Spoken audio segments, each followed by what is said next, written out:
Hello, everybody, and welcome to another community fortress. This is the fortress of Sandringed, and this was sent in on the Discord by Firetoad. If you would like to do the same and send in a fortress for me to have a look at on this show, you can do that via my Discord server. There's a link down in the description. Simply seek out the DF save sharing room and share your save file as you've seen others doing in the past.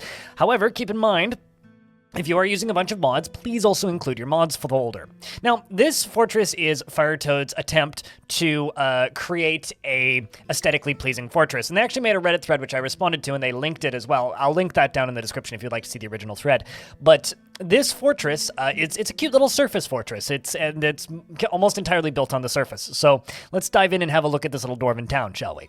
So at the entrance over here, there is a little road here. We also have some very flat, just generalized greenery around the edges. And then a little ways down, there's kind of this spot for various wood and other materials and some bedrooms. But let's go see if we can find a good entrance to the fortress to have a look-see. So there's a lot of sleeping people out here that seem to have slept so long their skin has vanished, which is mighty strange.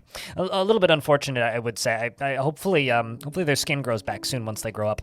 But over here we have this kind of bauxite bridge, which we found initially. We can move inside, and there's a little barracks right here. And just above the barracks is a small office and dining hall, as well as a bedroom for the captain of the guard / dungeon master. One layer above is actually what I would assume to be a whole bunch of bedrooms, and then up here we have a little temple space, and then another temple space. I'm assuming those are two different. Yep, two separate temple spaces, and then one layer above that is a tiny little temple space in this here room. So you can walk in the side here and move up through several bedroom layers, up into a temple, and then another temple, and then another temple, and then right above here, there's a tiny little spot for this trained raven, who I'm assuming is keeping an eye out for incoming visitors. Now, they've done something that I really like doing, which is actually making little roof setups. Now, one criticism I would have for this immediately is I would put trapdoors on all of these,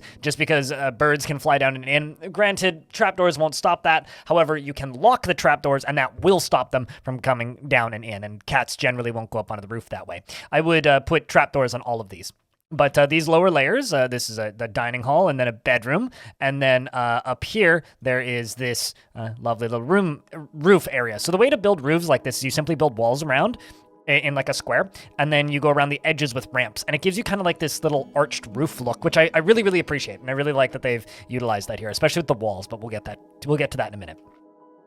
Little houses scattered around. I don't know if any of you have played the game, but there's a game called Songs of Six, which I like to play sometimes, generally when there's major updates. And in Songs of Six, there's usually just these tiny little houses just scattered around everywhere because of how the housing system works, and that's what this reminds me of. I do want to note, though, that a lot of these if not all of them, or at least all the ones I'm looking at in this exact shot right here, none of these bedrooms have chests. If you want your dwarves to be able to put their wares away, you have to give them a chest like this.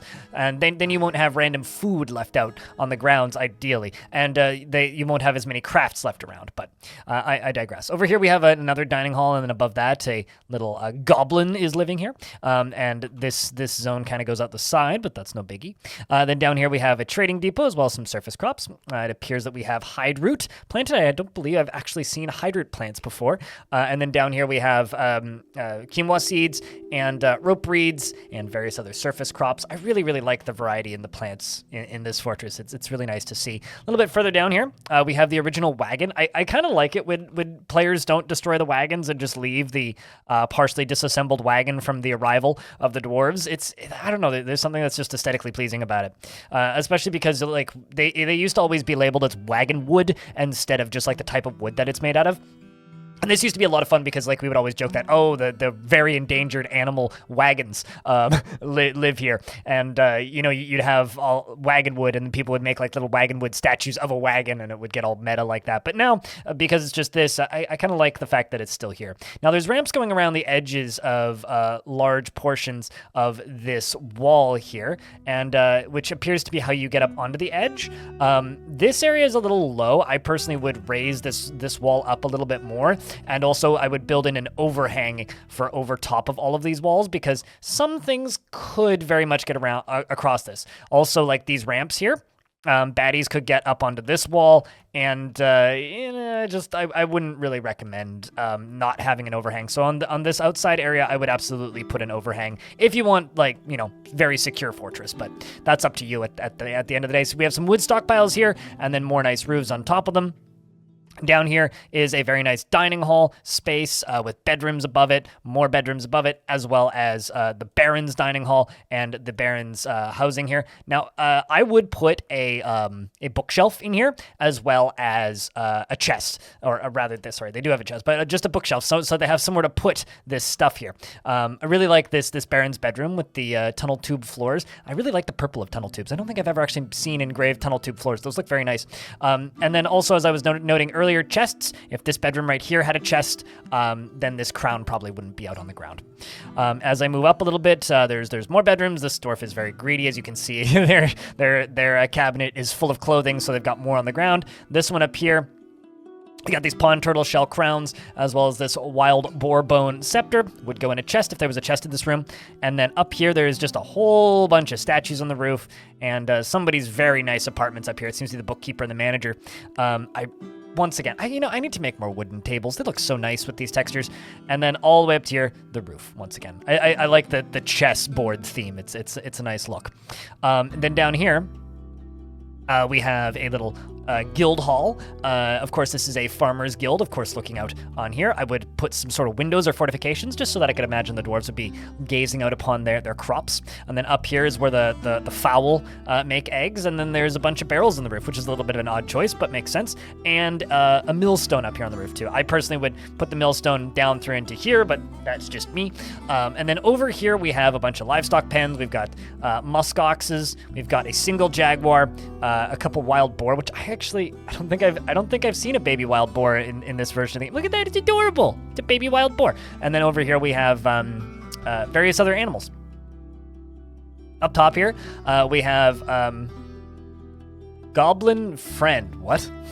Anyway, we have elks and baby elks as well, which I also haven't seen yet. Look at those. Those are adorable. Man. And then as we zoom out a little bit, we can move a little down. We can see that there is water flowing in here from next to the sleeping people pile all the way into the fortress. Now, there are some iron bars down here, so that is pretty safe. But just to be safer, I would also put a drawbridge down there, but it's a bit late now. And then over here, you can see that there is a pump pumping stuff up into here, and then these pumps are pumping up and over, and then that's spilling down into here. This is slightly dangerous, but not too bad. I mean, like, just these open spaces here. I would put like floor pillars down at the bottom of this, just so that you don't have to worry too much about like stuff falling into here and then not being able to get out, but it's not the worst. I mean, you might get some unintended swimming lessons, but I do like this. This is a really unique way of like setting up a mist setup, just having like water spewing out over top in like a fountain kind of style. It's kind of neat. It's unique. I certainly haven't seen anything like this. So cool little setup there. Then over here we have a gathering fruit area for fruit trees. We have pecans, we have almonds, and we have hazelnuts. Two more pecans, yes. So pecans, hazelnuts, and whatnot, and then an alder tree, which doesn't need to be there, but, I digress. Then down here we got more bedrooms, still need chests, as well as some of them have multiple floors. They all look really nice. I'm sure any dwarf would be super happy to have a space like this, as well as a nice little temple over here in the corner. And I think that the gravestones out front are a very, very nice touch. Now, if we move down a layer, you can see that there's some construction down here, as well as sleeping spaces for those who don't wake up and don't have skin anymore. And over here is, your general stockpile and like some more underground farming of various varieties, and of course, many, many barrels filled with wine. Gotta love it. Any dwarf would very much respect such a glorious setup there. And then we have just kind of I guess playing life dangerously, we have just an open walkway into the fortress with just some traps kind of blocking it off.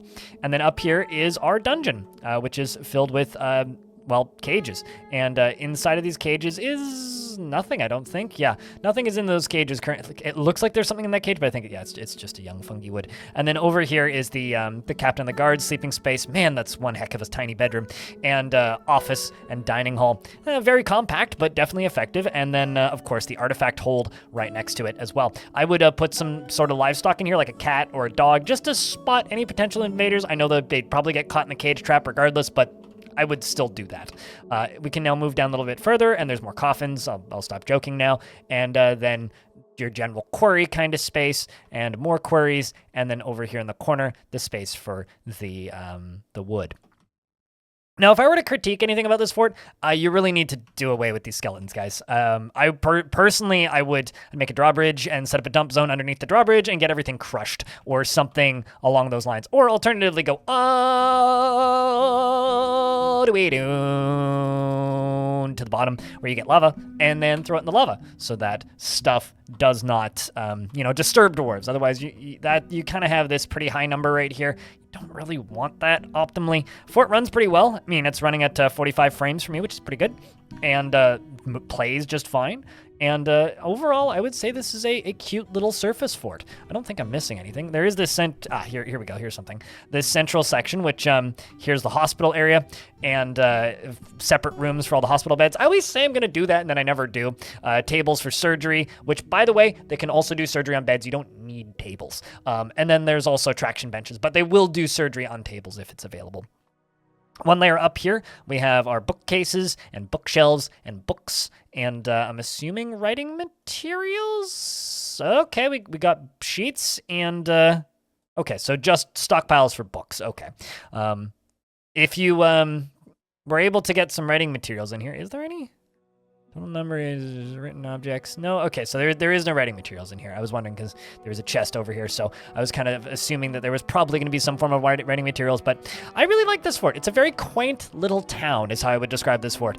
And as a first attempt of making something that's aesthetically pleasing, aside from all the very strange skinless people sleeping outside, I do think that this is actually a very aesthetically pleasing little fortress. It's certainly living life dangerously with open spaces like this and just tempting fate in a lot of ways, but honestly, it's a cute little fort. Pretty well defended, decent military, everybody's well equipped and well appointed. Underneath nobles, we do have a baron and a mayor who are the same thing, and a champion and a captain of the guard. Champion, by the way, because I've seen people asking, the champion is kind of like, they act as like a teacher for the other military, so your other military trains better if you have a champion, and supposedly in the future, champions are supposed to do duels and things, but that's not in the game yet, so. All of that being said, though, very cute little fort. I quite enjoyed having a peek at it, and thank you very much for sending it in, Firetoad. If you'd like to see more fortresses on this YouTube channel, there's more Dwarf Fortress than you could reasonably watch in a lifetime, and I've recently made a Vods channel. So if you watch this channel and you maybe didn't like the fact that there was too many Vods uploaded, then rejoice, because they will now be going up on the Blind Extras channel. There's a link down in the description. And also, if you are like, oh no, I want to see the Vods. I like listening to Blind talk for 8 hours at a time. There's a link for you down there. You can go get the Blind Extras channel down in the description.